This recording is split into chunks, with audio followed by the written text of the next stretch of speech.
உன்மடியில் நான் உறங்க கண்ணீரண்டும் தான் மயங்க என்ன தவம் செய்தேனோ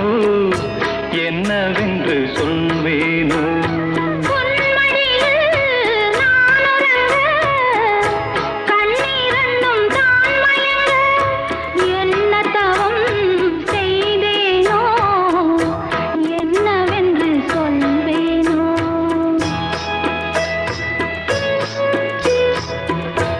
ஏழ் பிறப்பும் இணைந்திருக்கும்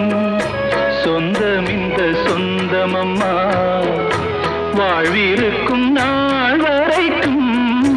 தஞ்சமுந்தன் நெஞ்சமம்மா